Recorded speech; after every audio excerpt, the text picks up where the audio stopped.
turacyabandanya abana b'Imana. Ubwo rero ntangura kumva ko wa muvyeyi nawe agiye kuzoshikirwa. Nukuvuga rero harageze igihe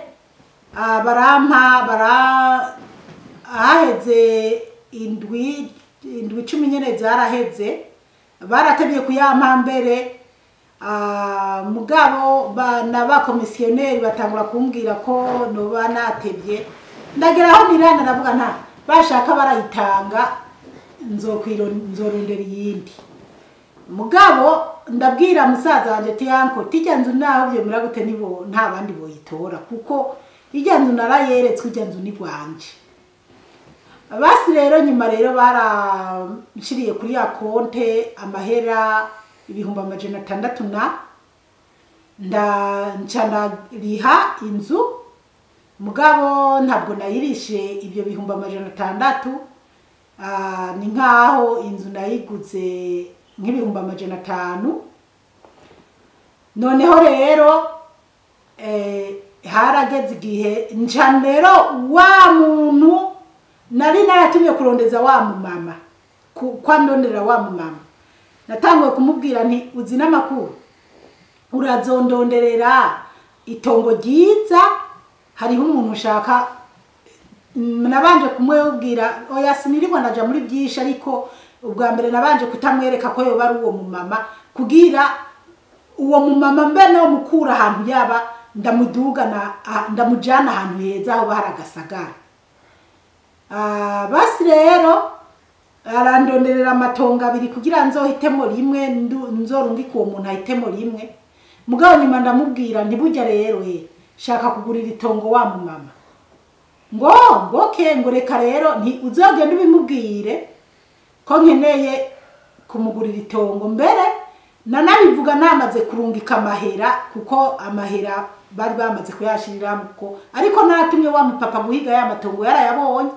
Mugaca namubwira ati genda ubwira ujya mu mama ko nipfuza kumuronderera kumugurira itongo, umufashe arondera ahantu yoba yipfuza wenyene yumva yishimiye, hanyuma tumugurira itongo. Yaragiye arabimubwira ati ibyo birabangweko ngo yangu byo sindavyumva ngo ntibyoku. Ati ushima amahera yaramaze kuyampa ari mu minwe yanje, igikuru nuko tubona itongo tukaririye. Baca batangura guhigisha itongo hahandi uwo yari yamaze kunshimira. Nyamama yaramubwiye toya naho ntoje hariya ti mu bice hafi yanje ti kuko ababanyi banje tumeraniye neza, ti naho yoringurira naha muri ibi bice ti no byishimira. Okay, basi rero uwo mu papa yarambwiye baranarifotoreye arambwira ati ibintu by'Imana birandengeye. Ati nibareke Imana yitwite Imana. Ati twarose itongo twaguze n'umuntu w'Imana nyene nkuko. Ati itongo ririmo ibitoke, itongo ririmo nyimba ribi ibyo biti bifenesi, nyimba ribiki ngo ushobora gushora kimwe bakaguha amahera menshi kandi ugasuma utwo nawe ushaka. Yambwiye ati Imana, ati ubabana aho basonze, ati niho utabana baranezerewe. Ati urumva abana b'Imana kumwe Imana yanyereka twaduharage ntafise inkozo ndadushirako. Ubwo nyene Imana yari kiranyereka ati mwana wanje raba wishire muri urugero rw'uwo muvyeyi. Ubwo nyene Imana urumva nabaye posta jewe. Uwo mumama niwe yigeze ngo yabwira umuntu ngo ariko Mana ngo nk'ubu icyonyereka ngo zipora, ngo uwo muvyeyi zipora ngo nkamuheka. Nanje yarantelefone, baramuhaye telefone, nta telefone agira. Aranganira ngo icyo kunyereka ngo nkaguheka ngo nkagwe. Ambwiye niyo jewe wowe uzoza uja mu rusengero ushima Imana, uja mu nzu yawe ushima Imana. Ntabwo ibyo nakoze ari jewe nabikoze, ni Imana yabikoze kuko ni Imana yabinshishije ko kugira ndabigushikirize. Wari umugisha wawe.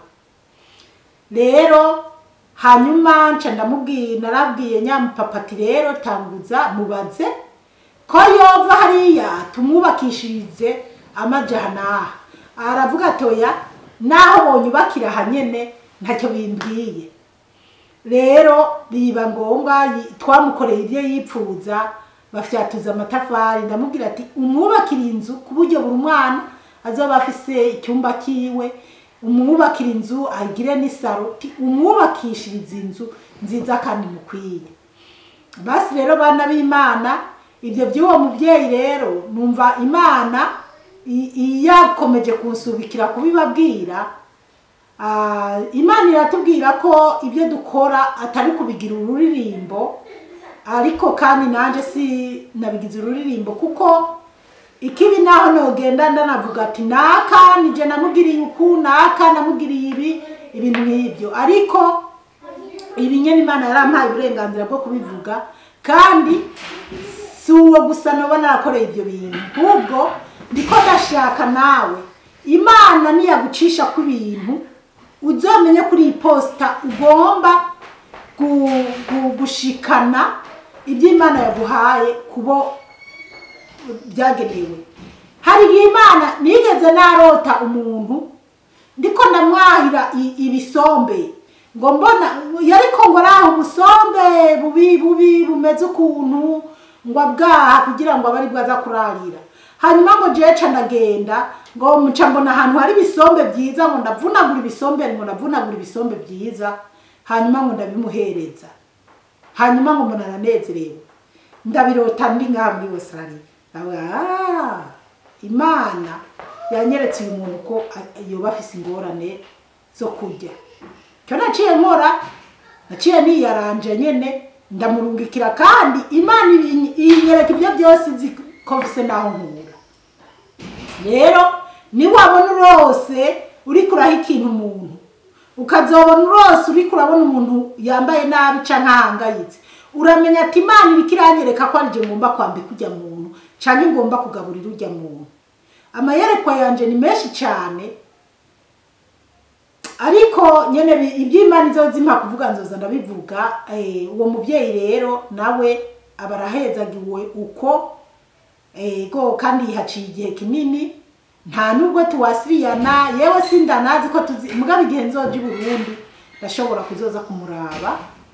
Ego basi ubwo rero bana b'Imana, jewe rero nanje hageraho ya nzu Imana yari yanyemereye nza kuyibamo, naramaze kuyiriha, inza hagira igihe cyo kuyimuka.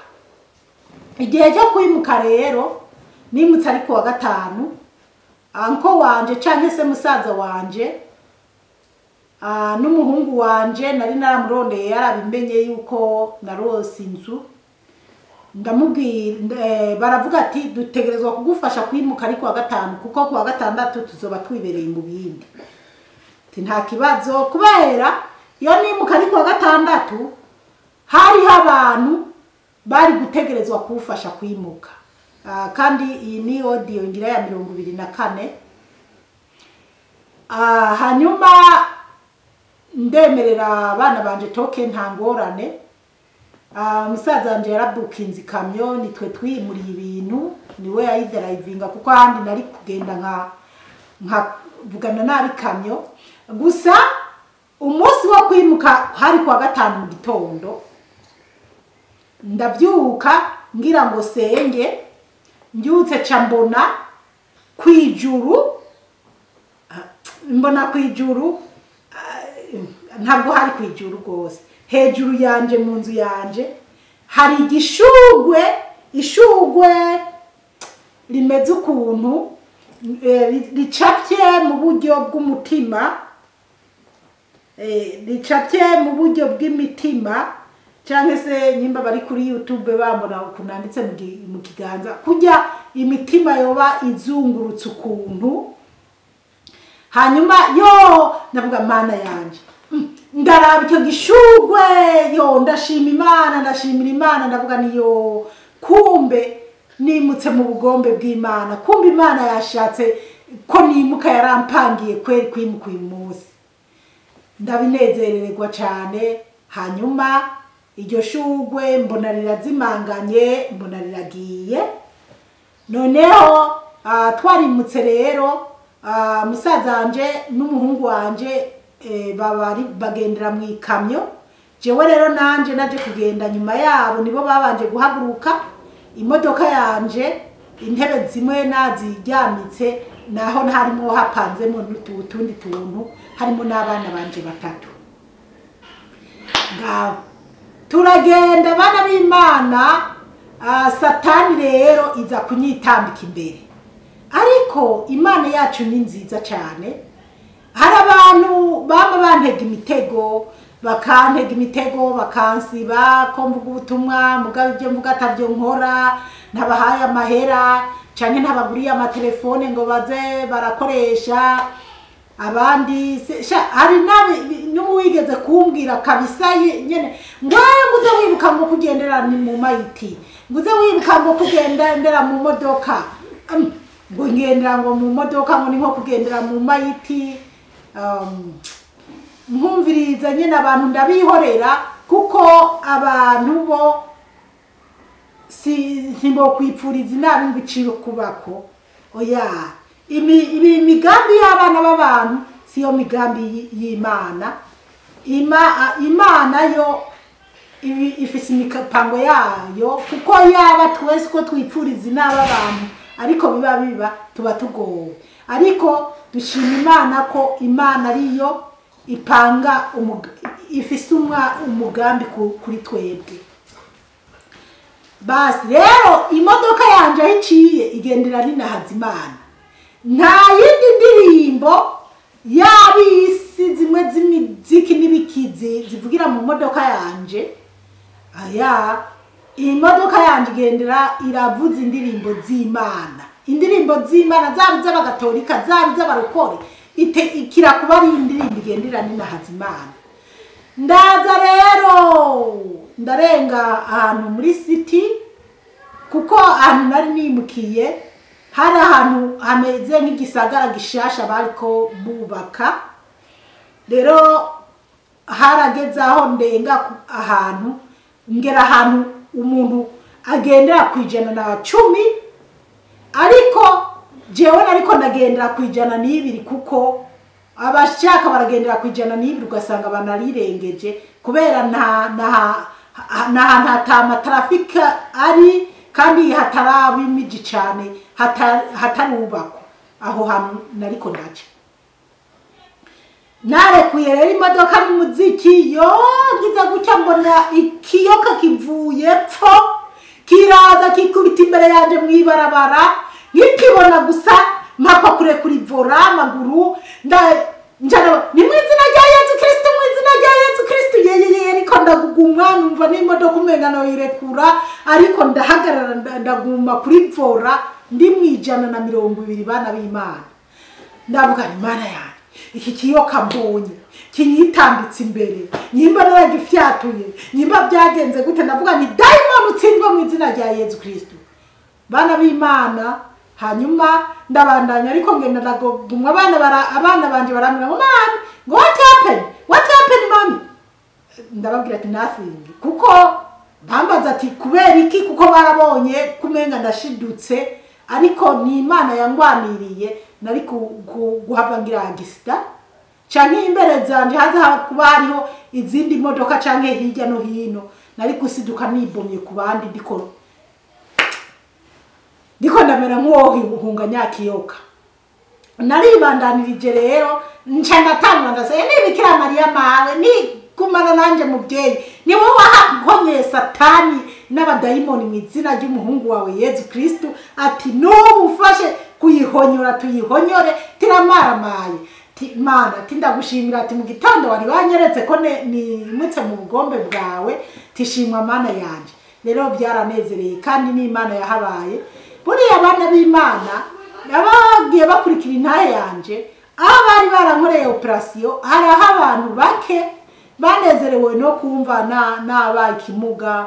Hariho n'umuntu nzi nari naragiriye neza ndi mu nkambi, ariko ntanaba mu ntara ndi mu wanashaka, yari mu yindi ntara, yumva ingene sigaye ngendera mu mabekiye muri wheelchair kubera uko kugura, aravuga ngo ngo babuze kumuca ukuguru ngo zipora ngo n'ingene yishima ngo babuze kumuca ukuguru yanipfuriza ibyo.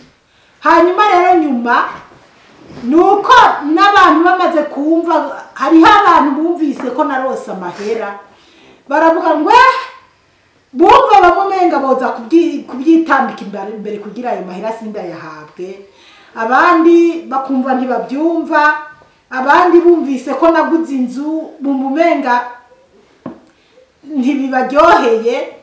Ubwo rero ariko Yezu niko Yezu yari yarabingeneye. Kandi bana b'Imana ndanababwire, no muri nyagihe namaze kugura nyanzu namaze no kuyishima ariko ntarimuka, naciye nere ku yindi nzu, kandi inzu nabona umenga izo bisumbye ubwizi y'inzu. Mugabo nagume nibaza ntoya ngira nuko nagiye ndaraba yandi mazu, ariko nubu iyo nzu nama ndayerekwa uko biri kose, nama ntekereza nkaraba none iyindi nzu nzoyironka mu buryo ki? Sindi buje gukora akazi niyo ndakabonye canke ndiko ndumva bakanyigingira, ndaraba nkasanga nzoca nshira hasi Bibiliya, nkaraba nkaca sanga ishapure nzoca ndayivuga rimwe na rimwe, ndaraba nkaca sanga ubukorwa by'Imana nzohava ntsindwa, nkaca mvuga singiye kwiteranya n'Imana. Imana yampaye kuvuga ubutumwa, reka ndayikorere yo nyene izomenya byose byanje, izozira bimenyera. Basi rero ni narimukiye ngaha rero uwo munsi wo kuwa gatanu ndaharara mu iryo joro, kuwa gatandatu kuwa Mungu rero bwarakeye nari narabajije umuntu w'umugenzi ko yozofasha kanyereka isengero ho noza gusengera mu bakatolike. Hanyuma arambwira toke tuzohurira hanaha nzokwereka. Basi kandi nyamugenzi nagiye ndamwisunga, sinarinzi ko ahubwo hafi yiwanje hari isengero.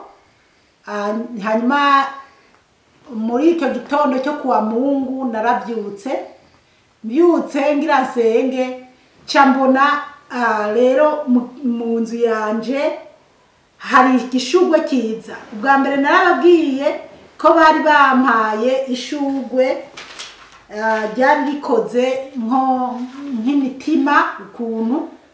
Rero uwo munsi rero bazanye ishugwe ry'amashugwe menshi, kandi sinzi ukuntu nobibabwira, ariko ishugwe ryiza kandi bana b'Imana ntizaba ari indoto, byaba ari ibintu ndiko ndarabisha amaso yanje. Yo ndariraba ndashimira Imana, ndanezerwa, ndadugiriza amashimwe Imana, ndabwira Imana nti Imana habwa icyubahiro, uranyeretse ko nkunda, uranyeretse kuri kumwe nanje, kumbe kweri umpaye n'amashugwe yo kunyereka kunyakiriye muri iyi nzu. Biranezera rero. Basi inzu rero camba ndayibaye muko. Hanyuma ntangura mbega nimutse, naratanguye no kurima inyuma ya yanzu batarampa imfunguzo. Naraza nkugurura ku gipangu nkaja mu kigo nkarima nkatera ibigori, kubera nimutse hari mu kwa 11, kandi ino abatera neza batera mu kw'icenda mu k'umunani, cyane cyane batera mu kw'icumi no kwa 11. Basi ubwo rero narashimye Imana kuko kumwe nahora mbona ndiko ndarima nisanze, kubera urebye ukuntu jewe ukuntu ndima muri nyagipangu cyanje, usanga nyene naragize ahantu hamwe ndaharima nk'ubu mu kw'icenda nzotera ahantu hamwe igipande kamwe, mu kwa 10 ntera kandi gapande, mu kwa 11 ntera kandi gapande, mu kwa 12 nzoce mpeza. Icyo gihe rero iyo hageze mu yera ry'ibigori nama mpera mu hagati mu kwa mbere ng'ibigori gushika mu kwa gatandatu biri special, bindi nkabishira mu mafiriza. N'ubu mba nk'igi ibigori nkatonora uduharage tubisi, nkagiduharage tubisi n'ibindi ndashimira imana ko ntagura imboga mu isoko. Ibyo byose ni ibyo gushimira imana. Bana b'Imana rero nariko ndababwira ati hariho igihe abantu bakwipfuriza inabi, umuntu nagiriye neza akumva ati yapfa agashikaye, ariko njeho hano babwira ati tuze turagirira neza uwo ari we wese, ntitukipfurizanirize inabi cyangwa ngo twipfurize inabi bagenzi bacu. Njewe nukuri hari n'ibindi Imana yagiye inkoresha ku bandi bantu. Nababwiye ati burya abantu turi posta, tuze turaba neza iby'Imana yaduhaye guha bagenzi bacu, tuze turabishikana nk'uko Imana ibishaka, kuko iyo umuntu w'iposta bamuhaye amakete cyangwa ibintu ngo abijyane aho bigomba kuja, agomba kubijyana. Je ndashimira Imana rero, kubera nanje naramaze kwiyunga n'Imana. Narabwiye Imana ati icyo uzoza ubona cyose ko bibereye ko ndagikora, uzoza urakimbwira mwami wanje. Rero ndashimira Imana. Hanyuma abana b'Imana, abantu bihebuye nimukihebure. Gusa narakomeje nza ndaza gusengera aho hantu, ariko nyuma naje kwisanga hariho isengero hafi yanje, haciye umwaka unarenga, ariko Yezu we nyene niwe yari yarashatse ko kumbure bizohinduka nkagenda gusengera hafi yiwanje. Nabyo nzobivuga ikindi gihe. Gusa narimutse nyene mba muri yanzu yanje, babaroya bageze aho barongera barampamagara, barambwira ati mbega woba warabonye isheke y'amahera yawe yasigaye? Koko nari nayibonye. Ndababwira yego. Wabonye amahera ngahe? Ndababarira. Baca barambwira ati rero n'amahera yawe urayijana ku banki yawe baze bayaguhe imbere yuko Christmas iba, uzoguremo ibintu ushaka. Ati sawa.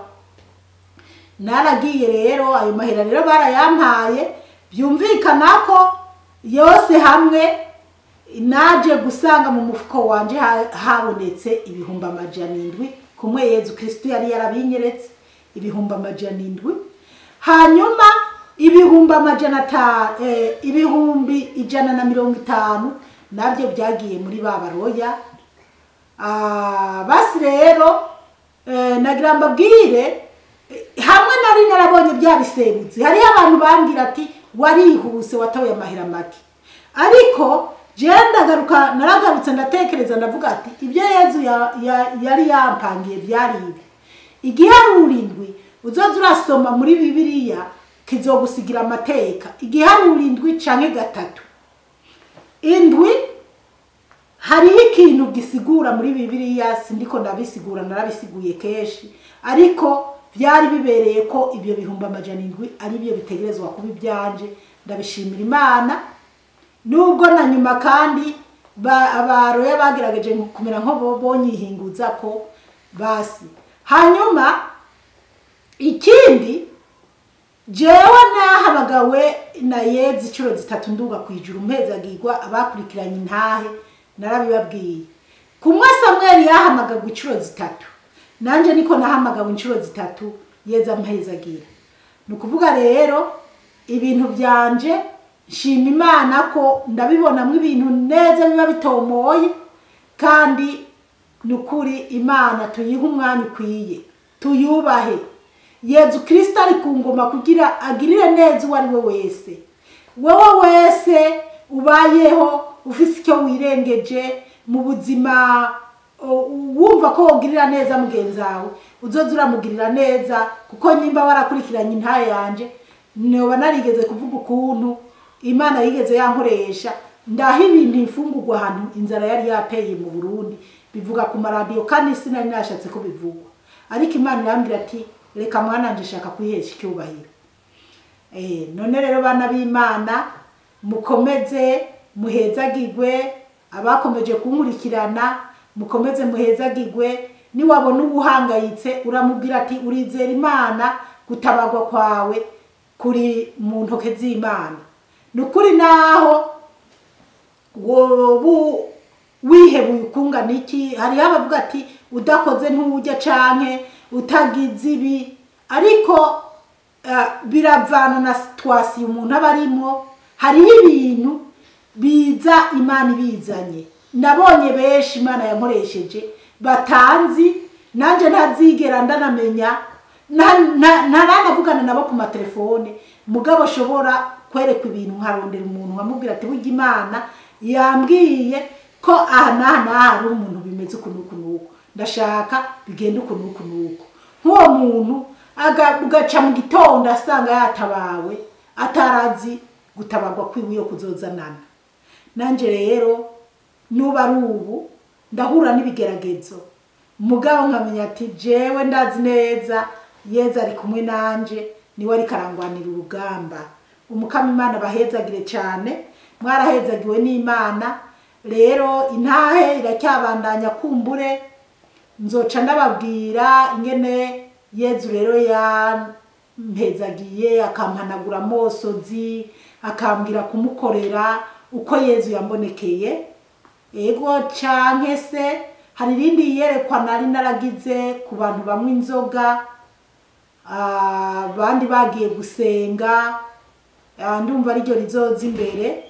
Ariko intahe ndibaza turiko turageza kure, bari usibye ko ari byinshi, mugabo nzogera aho nze ndahagarika. Ariko intahe ko zizoza turabandanya, abazikunze nzoza ndazibaha muheza bwo murakoze.